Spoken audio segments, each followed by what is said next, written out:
Hi, எல்லோரும் எப்படி இருக்கீங்க? ரொம்ப நாளாக எல்லாருமே எங்கிட்ட கேட்டுக்கிட்டு இருக்கிற ஒரு வீடியோ தாங்க. உங்கள் ஹோம் டோர் வீடியோ போடுங்கக்கா, உங்கள் வீடு கட்ட எவ்வளோ செலவாச்சு, எவ்வளோ சென்டில் நீங்கள் வீடு கட்டியிருக்கீங்க அப்படின்னு கேட்டுக்கிட்டு இருக்கீங்க. அதை பற்றி தான் இன்றைக்கி வீடியோக்குள்ளே போய் பார்க்க போகிறோம். வாங்க வீடியோக்குள்ளே போகலாம். நாங்கள் வந்து மொத்தம் 15 சென்ட் வாங்கியிருக்கோங்க.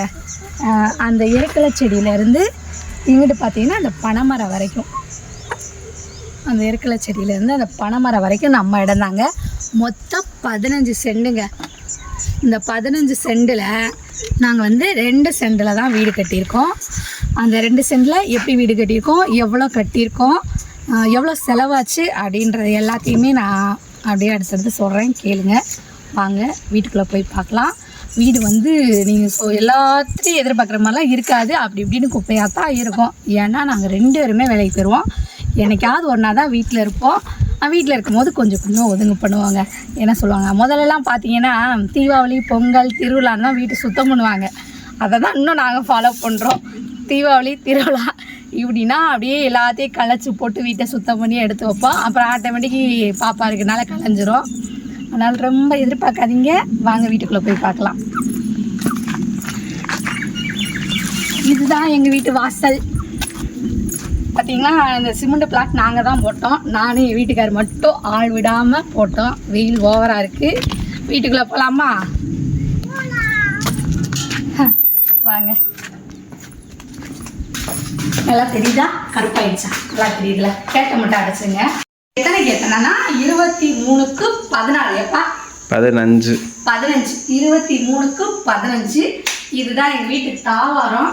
இது எதுக்கு யூஸ் பண்ணுறோன்னு கேட்டிங்கன்னா, வண்டி நிப்பாட்டுறதுக்கு, எங்கள் கோழியோட வீடு, அப்புறம் இந்த வாஷிங் மிஷின், அப்படி சின்ன சின்ன திங்ஸ் மட்டும் வச்சுருக்கோம். சரிங்களா? இதுதான் எங்கள் கோழியோட வீடு. இதில் தான் கோழிங்கெல்லாம் போய் அடைவாங்க. ரொம்ப நீட்டாக எதிர்பார்க்காதீங்க. கோழி இருந்தால் அப்போ தான் இருக்கும். இங்கே கோழி இருக்கும், இங்கே கீழே கோழி இருக்கும். ஃபுல்லாமே கோழி மட்டும் தான் யூஸ் பண்ணிக்கிட்டு இருக்காங்க அந்த தாவாரத்தை. அப்புறம் வண்டி நிப்பாட்டுக்குருவோம். இங்கிட்ட ஒரு கேட் வச்சுருக்கோம், இந்த சைடு ஒரு வாசல் வச்சுருக்கோம். 2 வாசல் இருக்குது இந்த தாவரத்தில். இது மட்டும் எவ்வளோ செலவு வந்துச்சுன்னு கேட்டிங்கன்னா, ஒரு 70,000 வந்துச்சுங்க.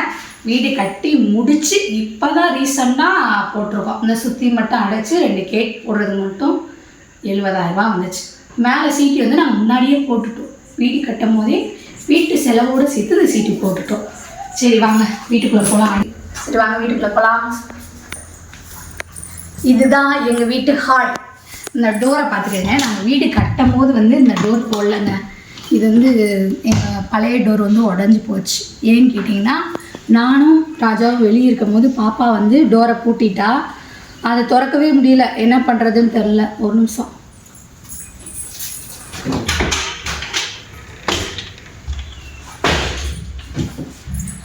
டோரை திறக்கவே முடியலைங்க. அதனால் வந்துட்டு அந்த பழைய புது கதை வந்து நாங்கள் உடைச்சிட்டோம்.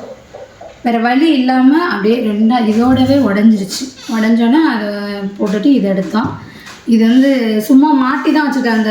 மற்றபடி இன்னும் நாங்கள் எந்த வேலையுமே பார்க்கல. இந்த தாப்பாலாம் போடலை, எதுவுமே பெருசாக பார்க்கல. ஓகேவா? சரி வாங்க ஹாலுக்குள்ளே வாங்க. இந்த ஹால் வந்து மொத்தம் வந்து 16க்கு 10 இந்த ஹால். சுற்றி பார்த்துக்கங்க. எங்கள் வீட்டில் எங்களோட ஃப்ரேம் மட்டும்தான் கிடக்கு.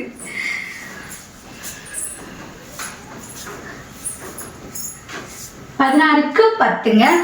மேலே வந்து பால்ஸ்டிங் போட்டிருக்கோம். பால்ஸ்டிங் டிசைனுமே பார்த்துக்கங்க. நிறையா பேர் எனக்கு கமெண்டில் கேட்டு செய்யுது தான், பால்ஸ்டிங் மட்டும் போட எவ்வளோக்கா வந்துச்சு, சூப்பராக இருக்கேக்கா அப்படின்லாம் கேட்டிருந்தீங்க.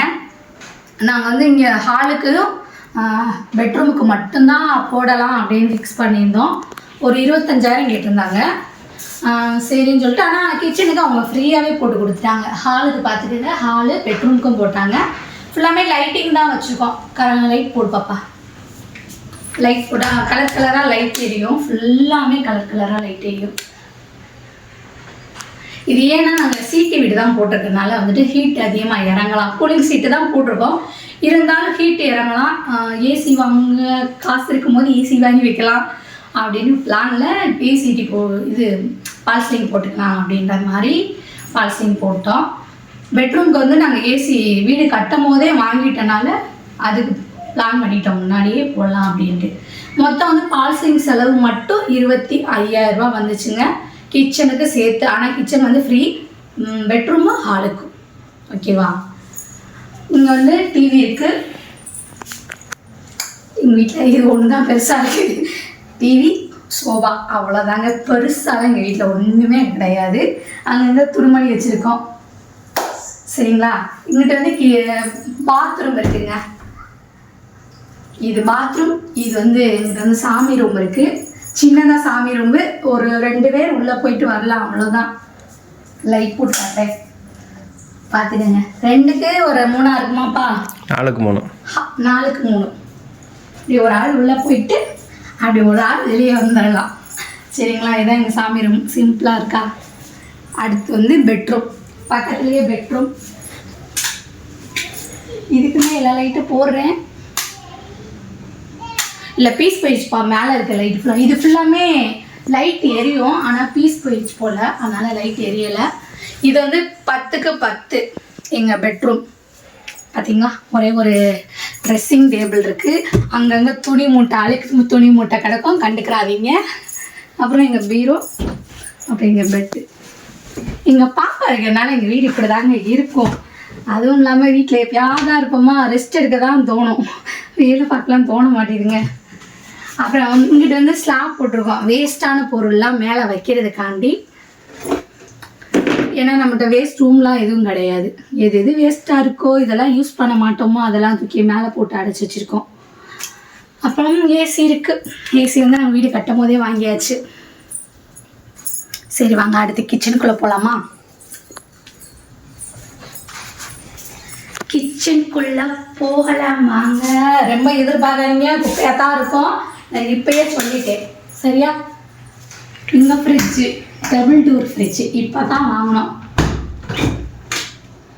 ஓகே, இது வந்து கிச்சனுங்க. இதுவும் 10க்கு 10 தான்.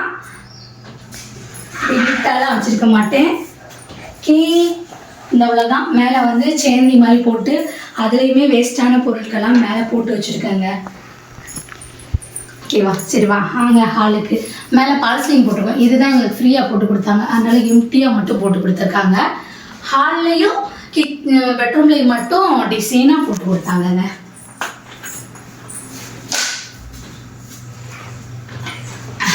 அப்புறம் எல்லாருமே முக்கியமாக கேட்டுக்கிட்டு இருந்தது, அக்கா உங்கள் வீட்டுக்கு எவ்வளோ செலவாச்சு அப்படின்னு. மொத்தம் 12 லட்ச ரூபா வந்துச்சுக்கா. 12 லட்ச ரூபா. அதாவது நாங்கள் வந்து இங்கே தான் வந்து தங்கி தான் நாங்கள் வீடு கட்டணும். எங்களோட டீ செலவுலேருந்து என்ன சொல்கிறது, எல்லா செலவையும் சேர்த்து சொல்கிறேன், நான் எதையுமே விடலை. நாங்கள் வந்து கரண்ட் இழுத்தது நாங்கள் தான், சொந்தமாக போஸ்ட் மரம் ஊண்டி தான் கரண்ட் இழுத்து லைன் கொண்டு வந்தோம். அப்போனா நம்ம ஒரு போஸ்ட் மரத்துக்கு அமௌண்ட் இங்கே கட்டணும். அப்போ தான் நாங்கள் போஸ்ட் மரம் கொண்டு வருவாங்க. போஸ்ட் மரம் கொண்டு வந்தாங்க. அதுக்கப்புறம் போர் போட்டோம். போர் போட்டு இதெல்லாம் சேர்த்து செலவோடு சேர்த்து மொத்தமாக சொல்கிறேன். கல் இறக்குனது, மண் இறக்குனது, சிமெண்ட் மூடை, வீடு கட்டி பெயிண்ட் அடித்து பால் காய்ச்சின வரைக்கும் மொத்தமாக 12 லட்ச ரூபா வந்துச்சுக்க. நாங்கள் வந்து சிம்பிளாக ஒரு 3-4 லட்சத்துக்கு முடிக்கலாம் அப்படின்னு தான் வந்தோம்.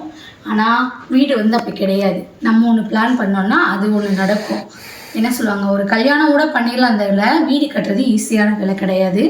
எங்களுக்கு எந்த விதமான யாருமே சொந்தக்காரங்களோ பந்தக்காரங்களோ தெரிஞ்சவங்களோ தெரியாதவங்களோ யாருமே உதவி செய்யலை. நானும் என் வீட்டுக்காரர் மட்டும் இருந்து தான் இந்த வீடு கட்டணும். அப்படின்னும் போது நாங்கள் எங்களுக்கு அவ்வளோவா விவரம் தெரியாது. ஒவ்வொரு விஷயங்களை கூட செலவழிச்சிருக்கலாம், ஒரு விஷயத்தில் குறைச்சி செலவழிச்சிருக்கலாம். கொத்தனாரெலாம் நம்ம எதிர்பார்த்த மாதிரி இருக்க மாட்டாங்க. ஒவ்வொருத்தவங்களும் ஒவ்வொரு மாதிரி அமைவாங்க. ஒருத்தவங்க வந்து கொஞ்சம் நேரம் ஆனாலும் பரவாயில்லன்னு வேலையை முடிச்சு கொடுத்துட்டு போகணும்னு நினைப்பாங்க. சில பேர் வந்து அப்படி கிடையாது. கரெக்டான டயத்தில் சிமெண்ட் கடக்கலையோ அதை போட்டுட்டு கிளம்பிடணும், 5 மணி ஆனால் வீட்டுக்கு போயிடணும்னு நினைப்பாங்கங்க. அப்படியும் இருக்காங்க சில பேர். பெயிண்ட் அடிக்கிறவங்கலேருந்து எல்லாருமே வந்துட்டு நமக்கு அமையிறத பொறுத்து. அதனால தான் சொல்கிறேன், கொஞ்சம் இழுத்து தான் எங்களுக்கு வந்தவங்கெல்லாம் வேலை பார்த்தாங்க. அதனால தான் 12 லட்ச ரூபா வந்துச்சு. சில பேர்த்து கம்மியாக கூட வரலாம்ல, எங்களோட கணக்கு நான் சொல்கிறேன். சரி, இந்த ஹோம் டூர் வீடியோ உங்களுக்கு பிடிச்சிருந்தா லைக் பண்ணுங்கள், ஷேர் பண்ணுங்கள், கமெண்ட் பண்ணுங்கள். அடுத்த வீடியோவில் பார்க்கலாம். பாய்.